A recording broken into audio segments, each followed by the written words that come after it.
നിശാശലഭത്തിൻ്റെ ലാർവയാണ്. നിശാശലഭത്തിൻ്റെ larva ഏതാണെന്നറിയില്ല, അത് നമുക്ക് ചോദിക്കാം. നമസ്കാരം. ഇപ്പോൾ അമ്മ പുറത്തേക്ക് ഇറങ്ങിയ സമയത്ത് കണ്ട ഒരു നിശാശലഭത്തിൻ്റെ ലാർവയാണ്. ഇത് നമ്മുടെ വീടിൻ്റെ മുറ്റത്ത് തന്നെ. ഇതൊരു ഓറഞ്ചിൻ്റെ തൈയാണ്, സാധാ ഓറഞ്ചിൻ്റെ. അപ്പോൾ അതിൽ ഇന്നലെ വരെ നമ്മളിതിലെ പോകുമ്പോൾ ശ്രദ്ധിച്ചിട്ടുണ്ടായിട്ടില്ല.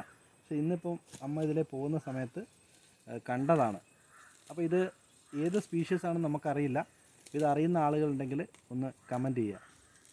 ഈ ഒരു ഓറഞ്ചിൻ്റെ ചെടി എല്ലാ ദിവസവും നമ്മൾ രാവിലെ വൈകുന്നേരമൊക്കെ ആയിട്ട് നമ്മുടെ ചെടികളെല്ലാം നമ്മൾ ശ്രദ്ധിക്കുന്നതാണ്.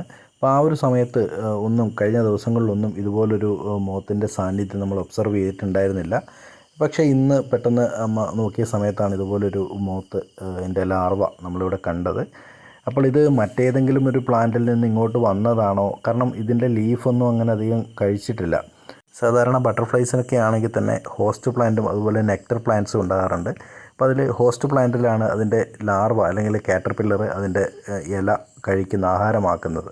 പക്ഷേ ഇതിൽ അത്തരത്തിലൊരു പ്രസൻസ് അല്ലെങ്കിൽ കട്ട് ചെയ്ത ഇലയോ അങ്ങനെയൊന്നും നമ്മൾ കണ്ടിട്ടില്ല. പക്ഷേ ഇതിൻ്റെ സ്റ്റെമ്മിൽ ഇതുപോലൊരു ഈ ഒരു കാറ്റർപില്ലറിനെ നമ്മൾ കണ്ടു. അപ്പോൾ എന്തായാലും ഇത് അത്യാവശ്യം നല്ല വലിപ്പമുണ്ട്. അതായത് മുട്ട വിരിഞ്ഞ പെട്ടെന്നുള്ള ഒരു ഇതല്ല, കുറച്ച് ദിവസമായതാണ്. അപ്പോൾ അതുകൊണ്ട് തന്നെ മറ്റേതെങ്കിലും ഒരു പ്ലാന്റിൽ നിന്ന് ഇങ്ങോട്ട് വന്നതാകാനാണ് സാധ്യത. അപ്പം ഈ ഒരു സ്പീഷ്യസ് ഇത് ഏതൊരു മോത്തിൻ്റെ ആണെന്ന് തിരിച്ചറിയുന്ന ആളുകളൊന്ന് ദയവ് ചെയ്തൊന്ന് കമൻറ്റ് ചെയ്യുക.